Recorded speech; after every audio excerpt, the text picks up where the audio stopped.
अस्सलामु अलैकुम नाज़रीन, उम्मीद है कि आप सब खैरियत से होंगे। आज हम आए हैं खुल्दाबाद में एक दरगाह के पास, क्योंकि बहुत सारे लोग ये जानना चाहते हैं कि आखिर इस्लाम में ऐसा क्या है जिसकी वजह से बहुत कम टाइम में ये पूरी दुनिया पर छा गया है। कुछ लोग इस्लाम को बदनाम करने के लिए या वो अनजाने में ये बताते हैं कि इस्लाम तलवार के ज़ोर पर और लोगों को डरा धमका कर फैलाया गया है। हकीकत क्या है, इस दरगाह में जाने के बाद हमको पता चलेगा कि आखिर इस्लाम इतना तेज़ी से दुनिया में आज भी क्यों फैल रहा है।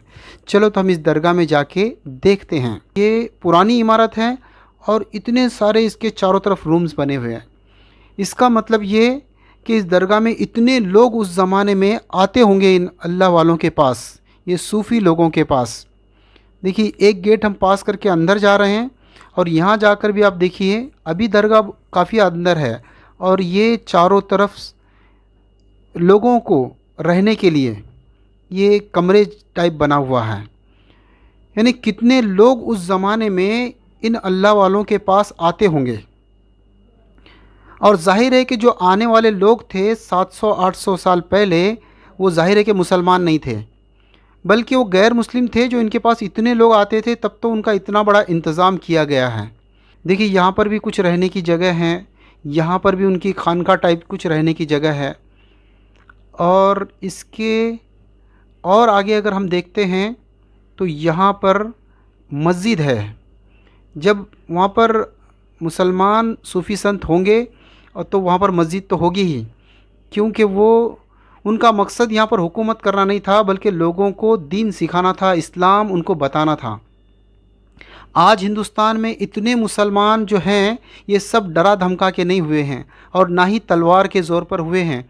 अगर तलवार के ज़ोर पर और डरा धमका के होते तो उनकी जब मुसलमानों की हुकूमत ख़त्म हो गई तो फिर जो है मुसलमान जो डरा धमका के बने थे वो फिर जो है गैर मुस्लिम बन जाते।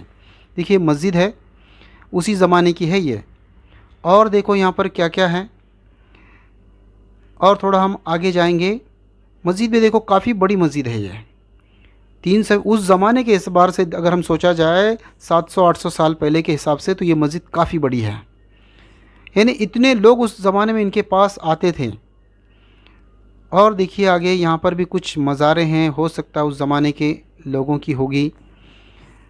और आगे भी कुछ ऐसे ही ख़ास मज़ारें हैं। हो सकता है इन सूफ़ी संत के साथ में जो लोग रहते थे या इनके साथ में जो आए थे उनकी भी मज़ार हो सकती है। यहाँ पर भी कुछ ऐसी मज़ारें हैं। सवाल मेरा ख़्याल में रखिए कि इनके पास इतने ज़्यादा गैर मुस्लिम क्यों आते थे, ये असल सवाल है। देखिए, यहाँ पर भी कुछ उनके छोटे मोटे कब्रस्तान जैसे हैं और छोटी मोटी कब्रें यहाँ पर भी है। इस दरवाज़े को देखिए आप ज़रा, मैं ज़ूम करने की कोशिश करता हूँ। ये पुराने ज़माने का ही दरवाज़ा है। इसका बांधकाम भी स्ट्रक्चर आप देखिए पुराने ज़माने का है। इतना बड़ा दरवाज़ा क्यों होता है? जब बहुत ज़्यादा लोग एक साथ आते हैं और एक साथ जाते हैं तो उनके लिए बड़ा दरवाज़ा बनाना ज़रूरी होता है। अब मैं आपको उनकी जो है यहाँ के जो बुज़ुर्ग थे, अल्लाह वाले थे या सूफ़ी संत जो थे, उनकी यहाँ पर मज़ार भी है अंदर। यहाँ पर हम देख सकते हैं, यहाँ पर उनकी मज़ार है। ये उनका मकबरा है ऊपर। देखो, उनका नाम लिखा है हज़रत ख्वाजा शेख बुरहानुद्दीन गरीब रहमतुल्लाह अलैह। अंदर ज़रा सा हम कोशिश करते हैं कि उनकी मज़ार अंदर कैसी है। मेरा सवाल आप ख्याल में रखिए कि 700-800 साल पहले इतने मुसलमान यहाँ पर नहीं थे, लेकिन ये जितना बड़ा इंतज़ाम किया गया है ये उसी ज़माने का है। और उस ज़माने से लोग इतना आते थे गैर मुस्लिम इनसे मिलने के लिए।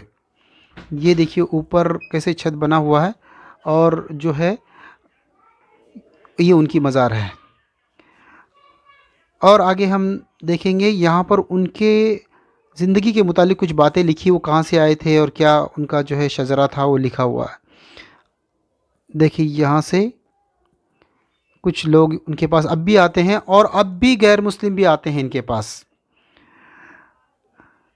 यहाँ पानी पीने का इंतज़ाम है।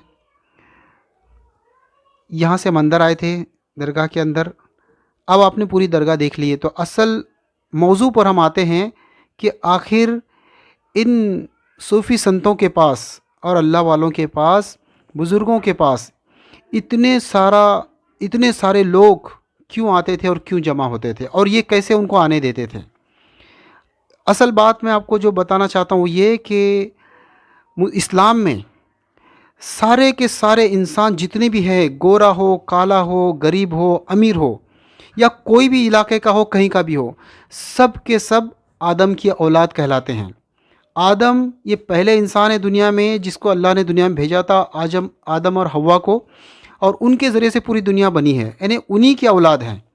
इस्लाम में ये तस्वुर नहीं है कि कोई हाथ से पैदा हुआ है, कोई पैर से पैदा हुआ है, कोई मुंह से पैदा हुआ है और पता नहीं कहाँ कहाँ से पैदा हुआ है। ऐसे दूसरे मज़हबों में तस्वुर किया जाता है, और उनके यहाँ पर इसी हिसाब से उनके दर्जे रखे हैं उन्होंने, कि हाथ से पैदा होने वाले का दर्जा अलग, पैर से पैदा होने वाले का एकदम दर्जा नीच दर्जा है समझते हैं, जो मुंह से पैदा हुए हैं उनका दर्जा अलग। क्या ये सोचा जा सकता है कि कोई हाथ से, मुंह से और पैर से भी पैदा होता? ये लॉजिक समझ में आती है? तो इस्लाम कहता है कि नहीं, सब के सब आदम की औलाद हैं, आदम और हव्वा की औलाद हैं, और सब के सब आपस में ये समझो एक ही सबका बाप है, वो है आदम, जहाँ से दुनिया बनी है।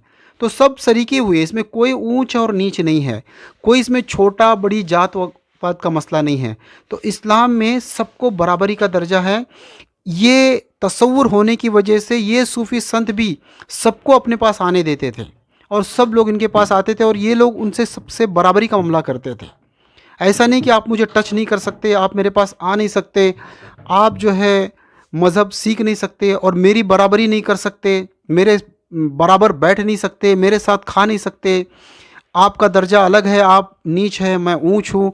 ऐसा कुछ भी इस्लाम में नहीं है।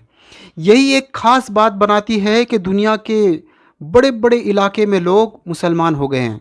ज़रा आप गौर करिए, सऊदी अरब में मोहम्मद सल्लल्लाहु अलैहि वसल्लम आखिरी नबी आए थे, लेकिन उनसे काफ़ी दूर है सूडान, जहाँ पर काले लोग रहते हैं, वहाँ के पूरे लोग मुसलमान कैसे हो गए? और वहाँ की ज़बान अरबी कैसे होगी? अल्जीरिया और नाइजीरिया तो कहाँ हैं? साउथ अफ्रीका में। लेकिन वो लोग क्यों मुसलमान हो गए? इंडोनेशिया और मलेशिया कहाँ है? यानी इनमें कितना लंबा फासला है, लेकिन वहाँ के लोगों ने भी अपना मज़हब छोड़ के इस्लाम कबूल किया है। तो आप ज़रा सोचिए कि क्या ये ज़बरदस्ती और डरा के हो सकता है? और जो लोग ये कह रहे हैं वो लोग इस्लाम से वाकिफ़ नहीं हैं, या तो इस्लाम से वो लोग दुश्मनी रखते हैं, इस वजह से ऐसा गलत बात लोगों तक फैला रहे हैं। तो अभी आपके समझ में आ गया होगा कि पूरी दुनिया में इस्लाम इतना तेज़ी से कैसे फैल गया, तेज़ी से क्यों फैल रहा है। अगर ये वीडियो आपको अच्छी लगी है और इस वीडियो से अगर आपको कुछ नॉलेज मिला है तो इस वीडियो को ज़रूर लाइक करें और चैनल को सब्सक्राइब भी करें। चलो तो मिलते हैं ऐसी किसी और वीडियो के साथ। अल्लाह हाफिज़।